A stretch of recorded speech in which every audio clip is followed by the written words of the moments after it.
the money. That's what I always say. You always follow the money. Yeah. This is Follow the Money with Mitch Moss and Paulie Howard on VSiN. Here we go. Welcome in. It is Follow the Money on VSiN, the Sports Betting Network. Mitch Moss along with Paulie Howard. We're live in downtown Las Vegas from the Circa Resort and Casino for the next 3+ hours. Getting you set for Monday Night Football on today's 3-hour program. We have plenty of Week 13 reaction in the National Football League. We have championship games set, point spreads, a couple of them on the move anyway. We'll get into those.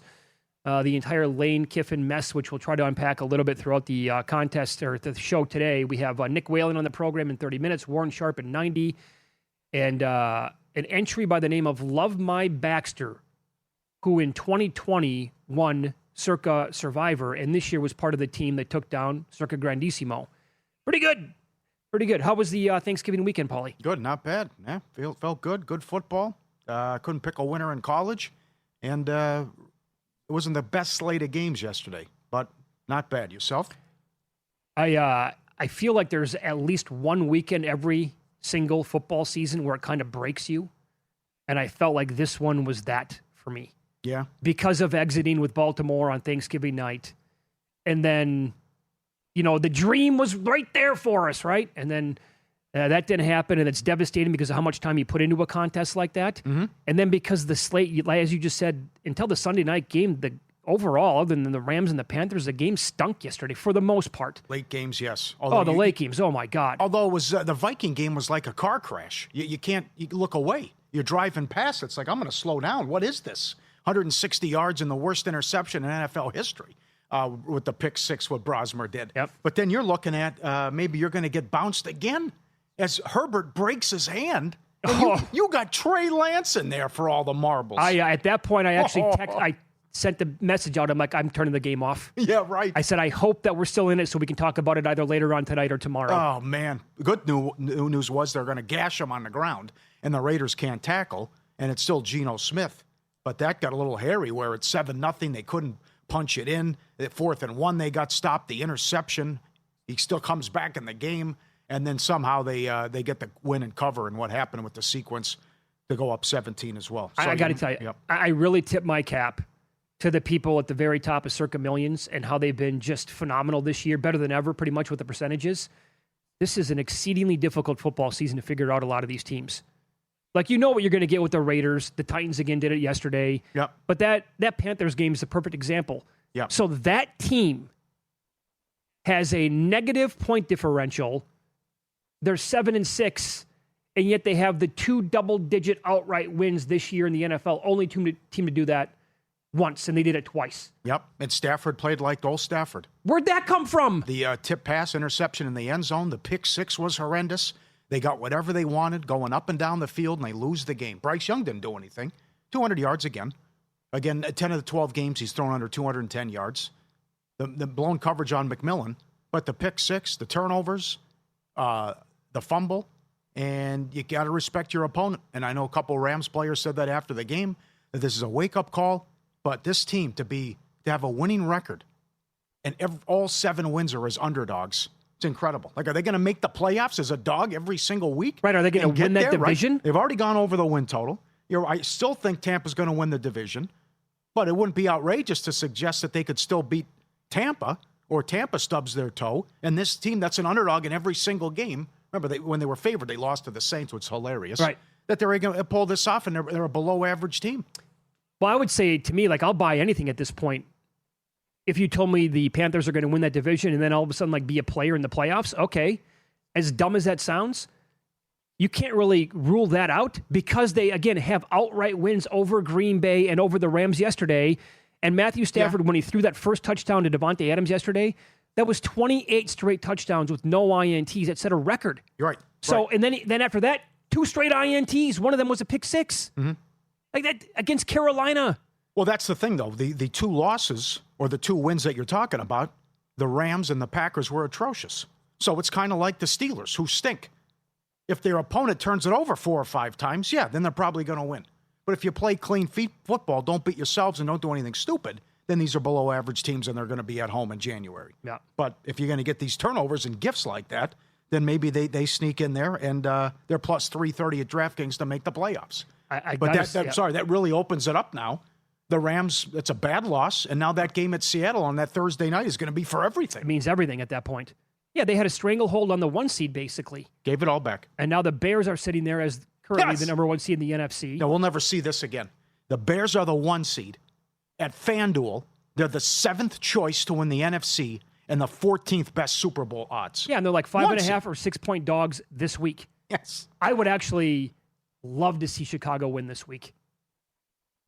It'd be juicy. I'm so far removed from...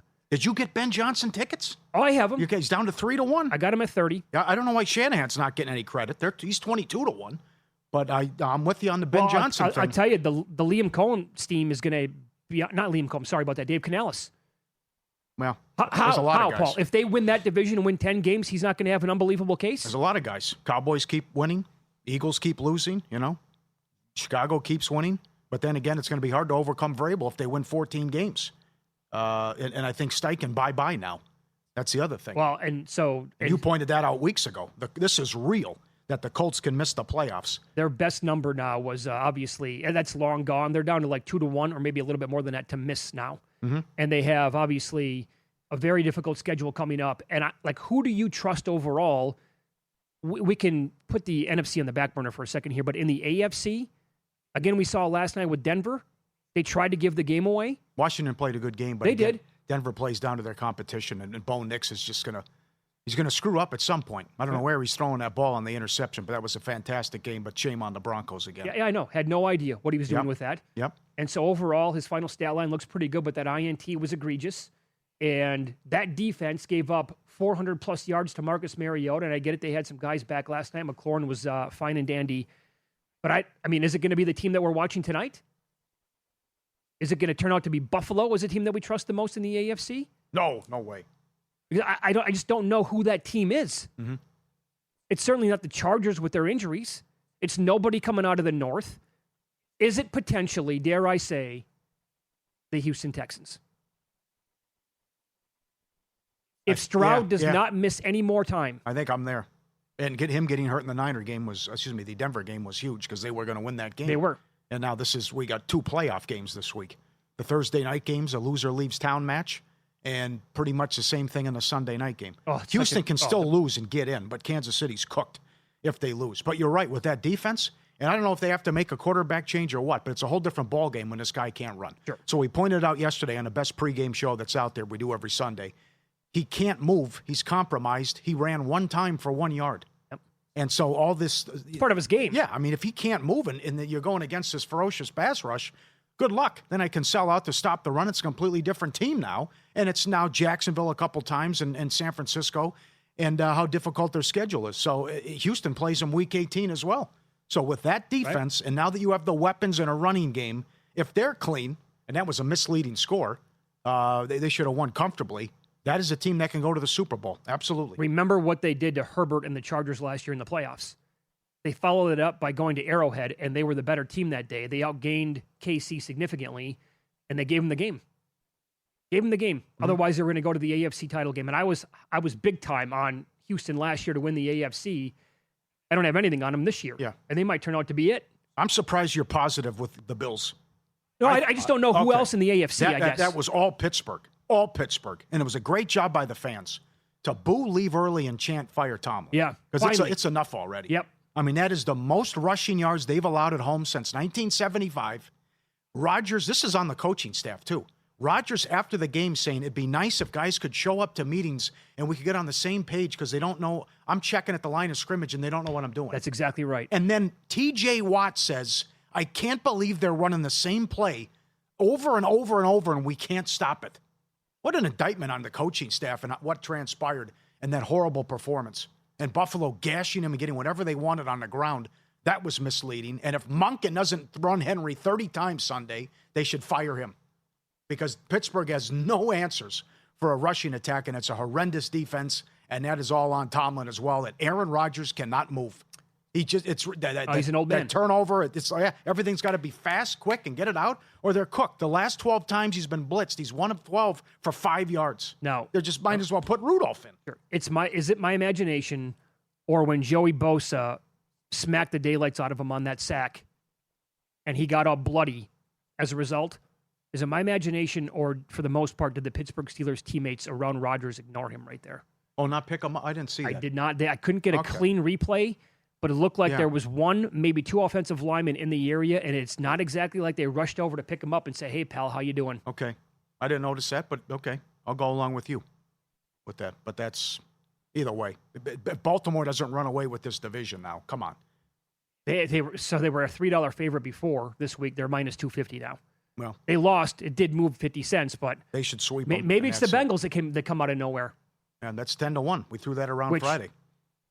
I think someone will get in there at a big price. I think that can happen. Yeah, and I'll say this too, by the way. So I'm not going to freak out about the Rams, although losing the number 1 overall seed at home field yesterday. No, right. Well, sure. But how'd Darnold look? He tried to give that game That's exactly away. Where I was going to go. Oh, okay. That defense that's like the Texans defense almost. They're so good. They're going to keep them in every single game. You have to have some major concerns about Darnold now moving forward yet again. If the Vikings had any quarterback play whatsoever, they would have won the game. They were awesome yesterday defensively, and they still lost 26-0. That's how bad the quarterback play is for that team. You put pressure on them, and you have a good defense. It's ball game. Yeah. And you couldn't get JSN involved. They couldn't do anything. It was Minnesota handing them the game, and Brosmer handing them the game. Yep. So cause for concern at the very top of the NFC as well. Monday Night Football, we'll get into that game and conference title game numbers as well in college football, where they opened and how they have moved. Coming up on Follow the Money, it's VSiN, the Sports Betting Network.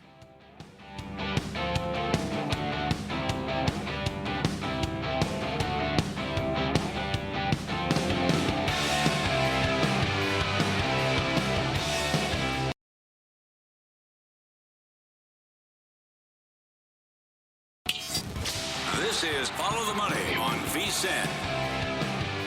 Warren Sharp's going to join the program coming up in 15 minutes. His reaction, Week 13 NFL, what he likes tonight. By the way, Giants and the Patriots. More games now, Week 14. We did not get to Titans-Browns in that previous segment. Browns are about 4.5 total, 33.5. All right, Sanders again. Great job defensively. Hello, Myles Garrett. I think he sets the record in this game. 10 games. Ward's been sacked 3 times.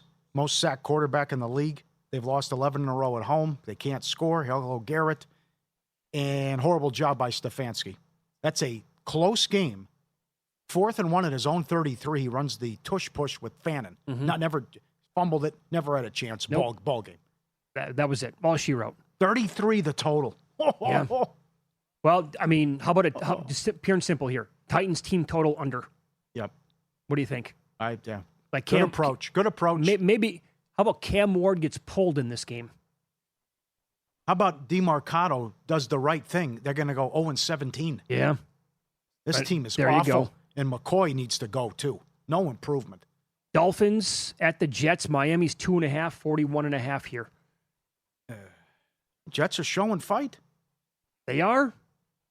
They're fun for props, too. Mechie didn't work out, but Mitchell had a big game. They are 5-1 ATS, last 6 as a dog. I tell you, go back and look at the Miami schedule. If they didn't blow a handful of games, you got this that year, too. They'd be. I'm not going to say that they'd be AFC East champs, but they'd be in a pretty good spot to make the playoffs this year. I don't want Tua in cold weather. That's a good angle. Though Waller should go over the prop. They make his number low again. Take Waller. Should have had a touchdown. Couldn't get his feet in, and had 40 yards early in the game. All right. So what do you want to do with this game? We just talked about Vikings Seahawks. Commanders were 1.5. They're now 2 at most spots. Total here, low 40s against Minnesota. This has to be McCarthy, right? Yeah, he's back. Our buddy Paul Charge, had said yesterday on Twitter, you got to play him now. You got to start him the rest of the way just to see what you have. Right. You have to. Yep. I'm concerned about the morale, big time.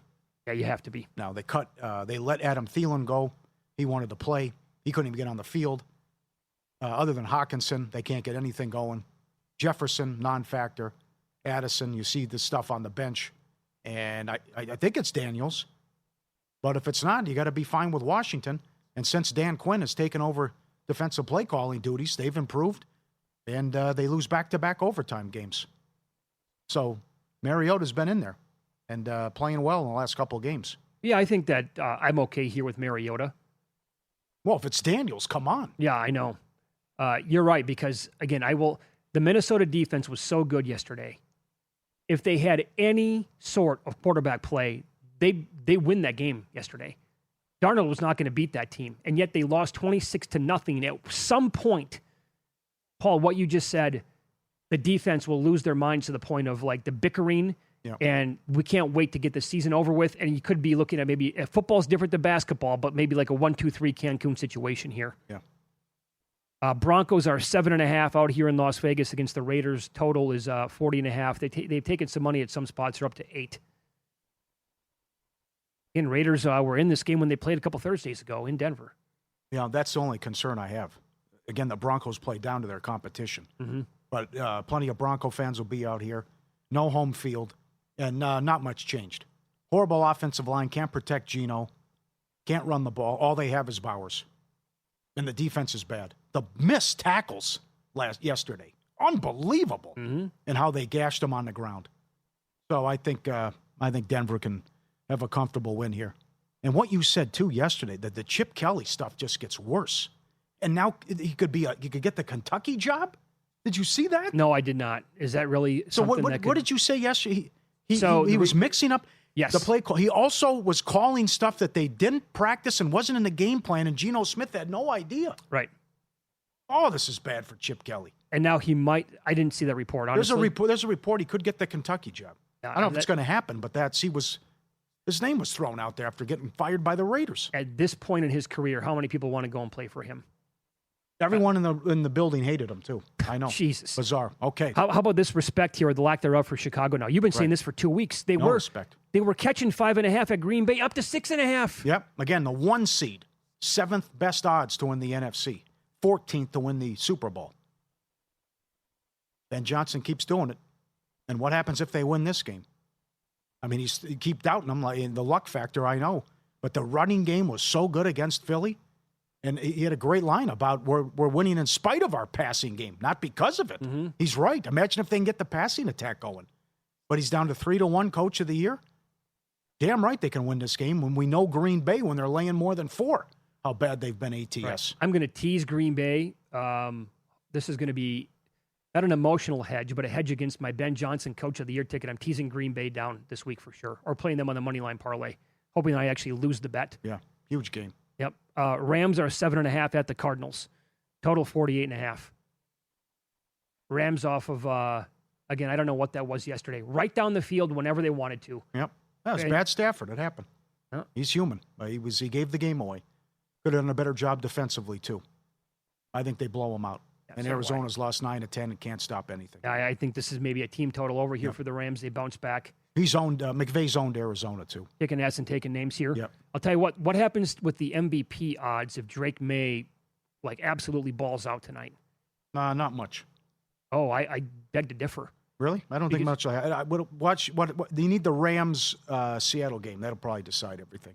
Because it changed quite a bit yesterday. Stafford was minus 250. He's plus money now. So I think if May puts together a huge game tonight, I'm talking like 300 plus, a couple touchdowns, does some damage on the ground, doesn't turn the ball over. Again, that's a lot can happen there. Easier said than done. But I think he's going to turn into he might be odds on after this game tonight. Not that I agree with it, but that could happen. And by the way, the market has no idea. No. They don't. I would just say congratulations. You went against a horrible defense and did what you're supposed to do. But we'll see if there's a big move and what he does. Sunday night. Yeah, the primetime games are so good this week. Season's over if the Chiefs lose. Can't believe this. 3.5, 41.5 against Houston. So think about this for a second now. Here we are, week 14 in December. And actually, look at that here at Circa, down to 3, minus 115. Oh, wow. So the Chiefs are now laying 3 in this game against Houston, a team that was dead a month ago. And in recent games, the Chiefs were 2.5 at Buffalo, 4.5 at Denver, and 3.5 on Thanksgiving at Dallas. All road games. And they were laying at least this much, if not more. Is it time to buy low on the Chiefs? I can't do it. They burned me too many times. You also have the scenario where both conferences, 10-7, might not get you in the playoffs. That's another thing that can happen. 9-8 doesn't look good. But even if you win, you're still. I can't believe their odds. They lose all these tiebreakers, with the exception of the Colts. and they're even money to make the playoffs. Right. But that didn't go well last year in the playoffs for Mahomes. This defense is so damn good for Houston. It is fascinating to me how the power ratings have changed here. And you have to do that, obviously, throughout the year. But man, oh man, this Texans team, again, one of the scariest in the entire league. Yep. All right, that defense is so good. I think we disagree on Monday night. Okay. Eagles are up to 3 now, 40.5. Herbert says he's going to play, but he broke his hand. And he still came in and he was slinging the ball around against the Raiders. But this is a whole different ballgame against this defense.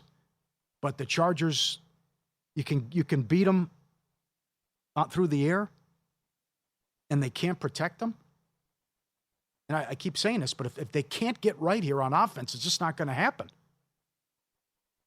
They got to win this game. The Eagles have got to win this game. Especially if Dallas wins Thursday. What an all-time choke job this will be if they would blow the division. I got to tell you, 41's a total. I think we're going to get a game closer to the Philly games that we had like a month ago in prime time against Green Bay and Detroit. I think alt-unders is the way to look here. Because Paul, we're now 3+ months into the season. The offense is not going to come around. Well, you saw the glimpse against Dallas, but then you blow the 21-0 lead. Yeah, this is not going to go well for the Philadelphia offense. And I don't think it's going to go well for Herbert. And I think we're going to get a lot of 3-and-outs, a lot of punts, and a lot of nothing happening in the game. I wouldn't be surprised if the Chargers beat them. It might be Trey Lance, though, at some point. That was an awkward-looking... yeah, it's not like the finger was like hidden almost. You could barely see it. Rodgers had full cast. Yeah. He just had some look like a sleeve on it. Right. What he was wearing.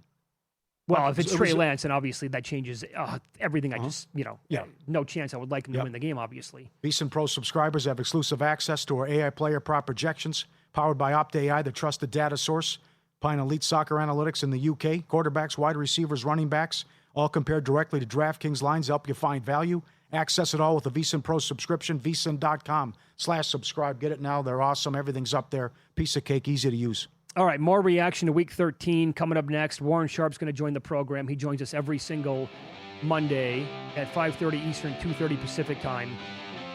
So we'll get his thoughts on what he watched yesterday and some player props, I think, for tonight as well. Big game for the Patriots as they're 7.5 point favorites at home to the New York Giants. We'll discuss next.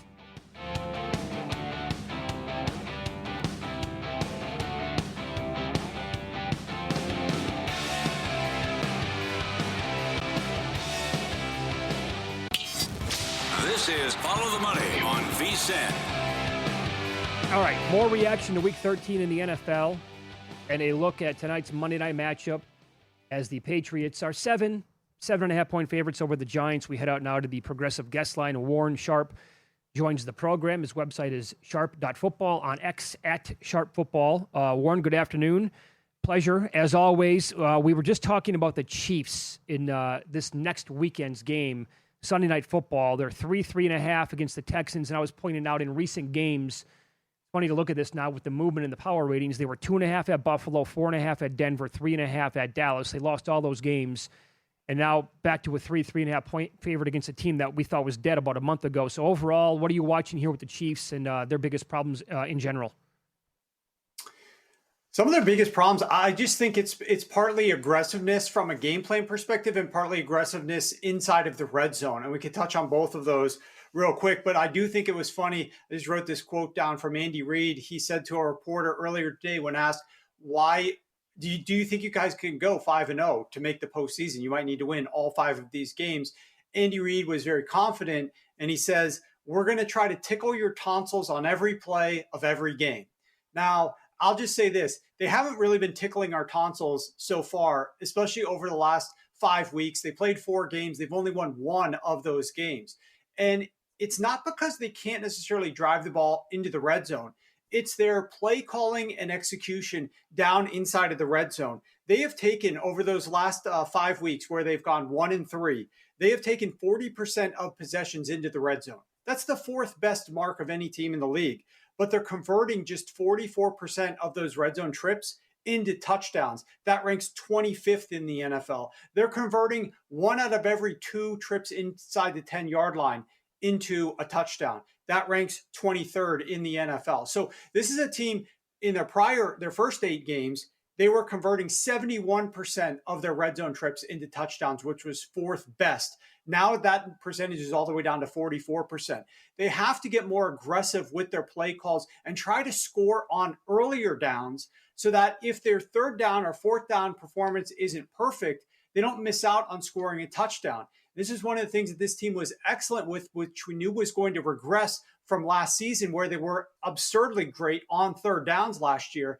They're not having that 3rd down efficiency down inside of the red zone this year, and it's costing them points, and they have to figure out a way to get more aggressive on early downs. I'll also state that when you watch that Cowboys game against the Chiefs on Thanksgiving, the Kansas City Chiefs actually on first half early downs ran the ball 50% of the time. Where does that rank? That ranked barely ahead of Marcus Mariota's Commanders last night and Kirk Cousins' Falcons on Sunday. And it also ranked just behind Trevor Lawrence and the Jaguars. This is a team that was up 18-3 at halftime in terms of Trevor Lawrence. They were actively trying not to have Trevor Lawrence lose the game by running the ball at a relatively high rate. So this is Patrick Mahomes. This is the Kansas City Chiefs offense. This is the going up against the Dallas Cowboys, whose run defense improved a ton, whose pass defense is the weak link, and you're calling a ton of run plays with an aging Kareem Hunt.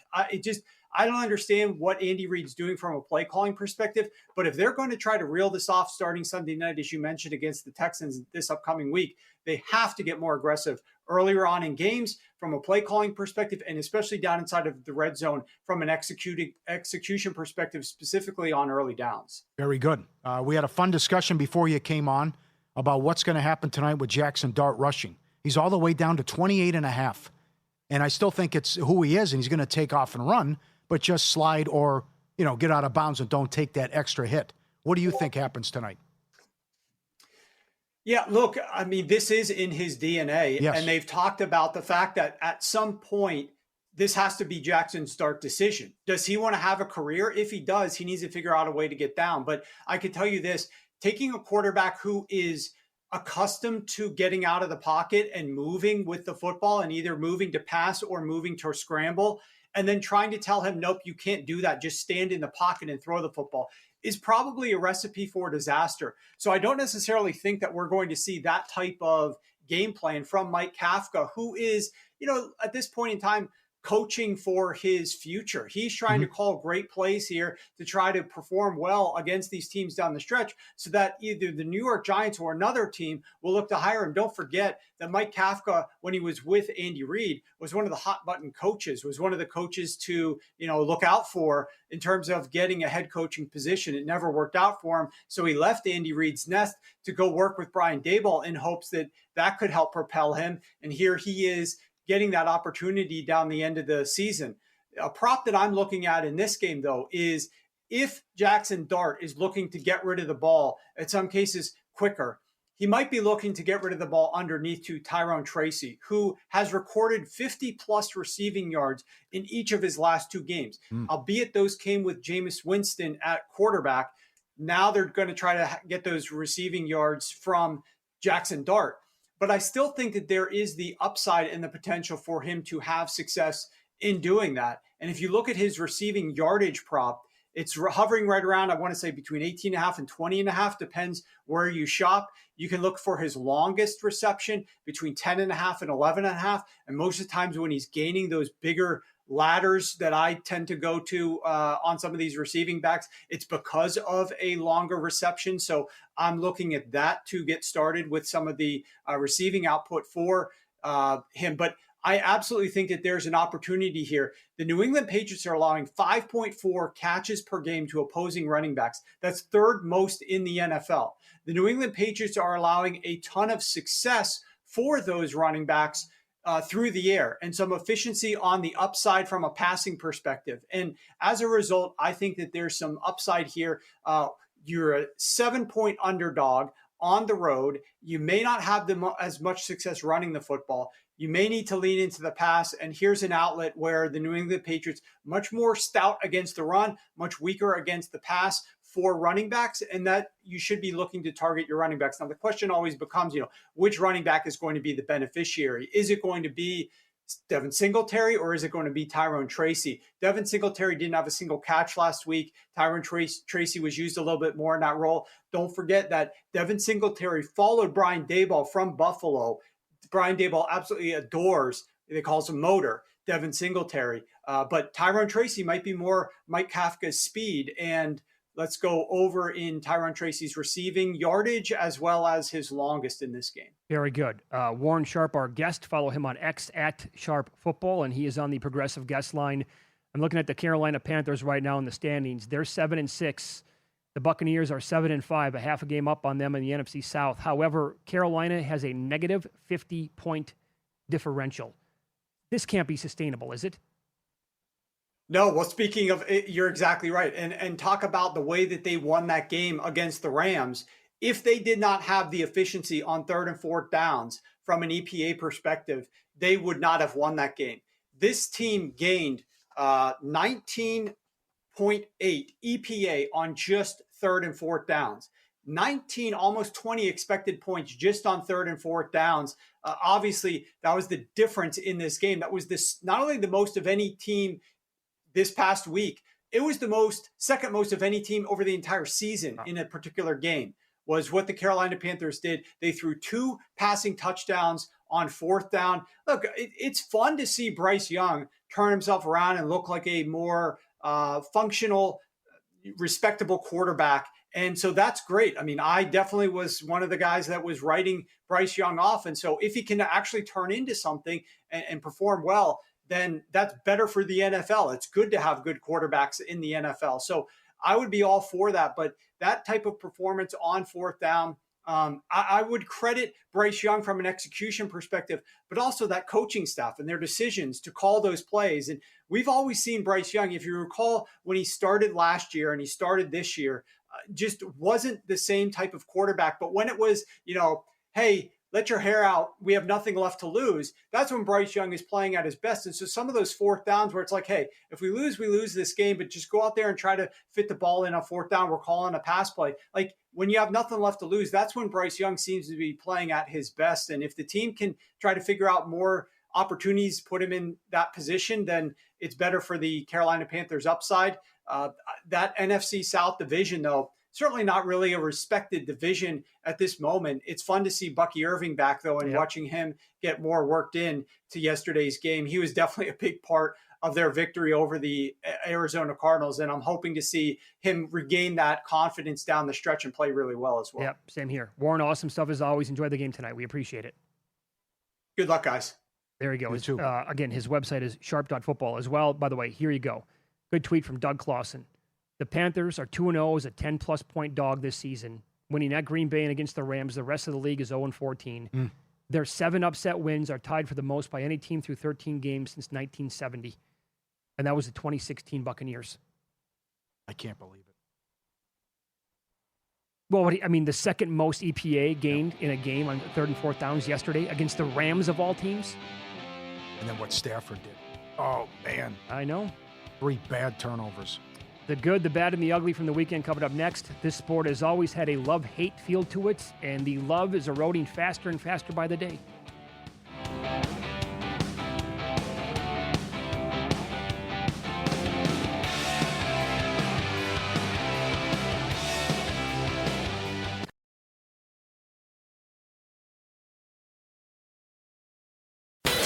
Follow the money. That's what I always say. You always follow the money. Yeah. This is Follow the Money with Mitch Moss and Paulie Howard on VSiN.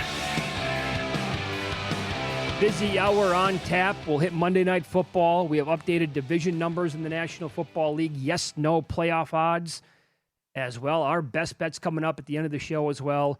And right now we start the hour by going out to the progressive guest line as Todd joins us. First name only. He is the entry known as Love My Baxter in the Circa football contest out here in Las Vegas, and he won.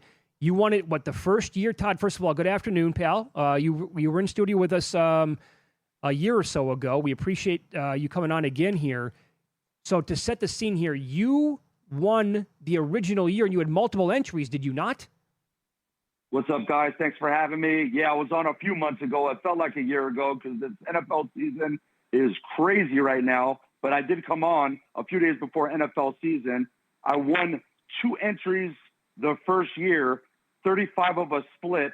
I had 2 on Love My Baxter, and Baxter's next to me right now snoring as we speak. What kind of dog is he? He's a terrier. Excellent. Okay, so how much did you end up splitting with 2 winning entries that year and 35 people overall had it all the way to the end? 68,000 and change. That's going to be pizza money, as you guys would say. Okay, so then fast forward to this year then. We'll get to Grandissimo. This year, Yeah, hold on. Decimo. Okay. Go ahead. I was going to say, we'll get to Grandissimo in a second. How did you do in the $1,000 contest this year? I lost early on the Niners versus the Rams, like everybody else did on that Thursday night. Mm-hmm. Injury news, everything else. I don't know why I did it, but I did it. And I'm a Niner fan, and I took the Rams, and I got burned. And then also Arizona and Tennessee. Oh, that was the same week. They got me too. The fumble at the 1, right? Don't get me started, guys. Come on. That's going to be their only win. I couldn't take it. Yeah, You're right, exactly. Mitch. How bad that 4-day stretch was that we were on both killer. of them. Absolutely. Yep. So you were a part of the dream team, and you had a piece of that. Walk us through what you're thinking with the deep run that we're down to 6, and then Thanksgiving night, half the field gets eliminated with the Ravens loss. So basically, on the dream team, let me start from the beginning. Stephen Berman, that was his entry, Dream Team 7. And then also he goes by Dog and Joe Fun. And I got hooked up through Spooky Express. Mm-hmm. By the way, Mitch, Spooky Express told me that he's going to kick your butt in fantasy football. So that was a little text I got in the morning that he wanted me to reach out to you. And then also co-captain was Durbify, Tony. Do you guys know him? Oh, yeah. I know Yeah. you guys do. Yeah. Circa Millions champion. Also, real quick, we had 2 Noodle on there, and then Fighting Spooky, Matty Saint, King of Car Seats, Jacobs DC 1133. Those were all my guys on that. The original owner is Stephen B, Dream Team 7 Circa. Want to give those guys a shout out for the opportunity to put me on. On Thanksgiving, I'm watching the game like you guys, and I'm thinking going into the game, most likely we don't have a chance. Cincinnati has bad defense, no offensive line, and no Higgins, and first game back for Burrow, and he's going to be rusty. Watching the game, 3-0, 7-3, and then there was a sack fumble. Cincinnati got it on the 3, first and goal on the 3, and they couldn't punch it in for 4 downs. I said, nope, football gods are not with us. All of a sudden, that game just went kind of weird, and they had 6 field goals. Somehow, some way, they won the game. Going into a Friday morning, I felt confident. I'm born in Philly, and I'm also an Eagles fan, and I'm going. Cash-in tickets is what it's all about. At home, and their defense is going to be all over the Bears. First drive of the game, Bears go all the way down. They're running down the Eagles' throats. I don't know if you guys remember. 4th and 1, they went for it, and Philly challenged it, and they overruled it. Philly's ball, they didn't do anything, and then all of a sudden, the Bears are cooking in that game, and Hurts looked horrible.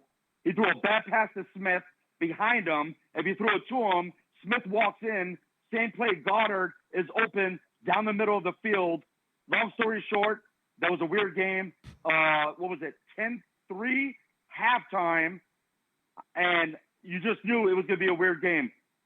Push, 4th down, Tony Farmer's in the studio with you guys, I saw. He was. And then he fumbled. Yeah, once I knew he fumbled on the tush push, I said, nope, it's not our day. Okay, but you're still in a great situation, though. If they lose, you win. You guys split $1.1 million. So what were you thinking, though, before? What was the plan if the Eagles won? And then we were down to 3 people for $7 million. You figure 2 of us were going to be on the Chargers. We were going to be on the Chargers. Sammy Sadis was going to be on the Chargers. And then one guy had Rams. Oh. I'm watching the Rams game in the morning, and I'm just shaking my head going, oh, my God. Was there 2 of us could have made it through. Was there We going to probably be would have chopped it. You were Yep. okay. Was there a talk of a chop before? Or Supposedly these poker dudes weren't interested in shopping. These poker guys are all weirdos, man. Not all of them, but a lot of them are weirdos. yeah. Sorry, Baker, you're not a weirdo, Yeah. but a lot of these other dudes are weirdos, man. And I don't understand about just taking guaranteed money and leaving some money on the table to play for more. But I guess these dudes think they want all the money and they can win all the money. And this is the easiest contest in the world. And what us older guys know, it doesn't work like that. The last time you won, we asked you if you did anything with the money. You said, I'm not going to go crazy. And I think you paid $100,000 or something for a Corvette. And that's on your Twitter avatar with your picture there. What are your plans with the money here? It's not enough money. I got 7%, so it's about 80 G's. But I had a lot of money out there. I had shares of Grandissimo. I have, regular Survivor. I have Super Contest Gold. So I'm going to sit on that money and not go nuts, man. I'm just going to sit on it. Okay. And then definitely dive back in next year for a lot more entries of everything. Okay, so you had 7%. Overall, the number of people who had a share of this entry, do you know that number? It was in between 7 and 10. Some guys, matter of fact, I think it's more than that because some of the original guys sold certain percentages on Survivor Sweat in the first few weeks. So other people got involved with our team. Okay. So I'm not sure exactly how many. So then with that many people involved overall, what was the discussion like every week before you finalized the actual pick? We met on Thursdays, kind of like a Zoom meeting. Everybody would go around, round table, kind of say who they like, why they like it. And then behind the scenes, Steve Berman, a.k.a. Joe and Dog, and then Durberfly, a.k.a. Tony, co-captain. They would go behind the scenes, and I guess they would talk and probably numerous times texting and talking behind the scenes, and they would come up with their decision, and we would have to ride and die by it. And that's how it worked out. And it was all good, man. I know I'm kind of maybe a stress case towards certain people because my sense of humor is kind of strong and no tolerance and I can't cuss on here. Thank God I didn't slip up right now. But no nonsense kind of guy. But I have a good sense of humor, and maybe I rub people the wrong way. But at the end of the day, it's all good, bro. Love for everybody. Okay, so you mentioned the stress. What was 2 minutes, about 2.5 minutes left. What was it like in terms of being a prison guard in California where you didn't know if you were going to make it home every night at work with rival gangs going at it in this prison? Every day, my mindset was going into work, and it was kind of like going to war every day. We're outnumbered, staff versus inmates in California, mostly gang infested in prison, and it would be rocking and rolling sometimes, and we would be outnumbered 200-2. We'd have 2 officers on the floor in a building. We'd have one up top, and then we'd have like maybe 200 inmates off and on, going out to yard, coming in, day room and so forth. So at any given time, if they want you got, they'll get you got. So it never happened to me, thank God. And, I'm a respectable kind of guy. I'm older, and they never messed with me really, Wow. Was this maximum security? I had to go at it with youngsters. Say it again? Was it maximum security? Maximum security, man. We had lifers in there. We had lifers. We had child molesters. We had a little bit of everything in there, man. It's crazy. I can write a book. I can make a movie, and I can be on podcasts for hours. And I got crazy stories about everything, about guards having relationships with inmates. I'll talk about drugs. I can talk about inmates killing each other, inmates having sex with each other. It's a zoo, bro. It's bonkers. It was a circus every day. How long did you do that? 15 years. Oh, Yeah, 15 years. A lot of overtime, too. Wasn't like I worked 8 hours, man. A lot of 16-hour shifts. wow. Did you say, I think on the video, YouTube, that you had to set the tone early about like being strong and showing them you're not going to walk over me or you're not, I'm not a guy to mess with? Definitely. You definitely got to, it's kind of like being a parent to your kid. You can't be a pushover, man. So you got to stay on your word and be resilient. And that's how it is, man. And to me, with my sense of humor, it was kind of fun because I like talking crap and having a good time. So it was all good. All right, very good. You can follow Todd, a.k.a. Love My Baxter, on X. He's at DGFL9. Thanks for popping on today, Todd. We appreciate that, and congratulations on the score yet again this year. Thanks for having me. I'll be in there in about a month for the ceremony. We could do it again in person. You got it. Sounds good. Great job. Good luck in the gold as well. Bring it home. This hour sponsored by Better. Better Picks, the daily fantasy sports app where your sports knowledge turns into real cash fast. Download Better. Visit better.app now. Sign up today. Get free money and no deposit necessary. We'll see about him coming in. I love the guy.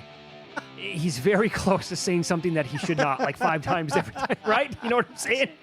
He could write a book, I'll tell you that. Yeah. All right, we'll get into Monday Night Football. Big one tonight for the Patriots. They take on the Giants and player props as well next year on VSiN.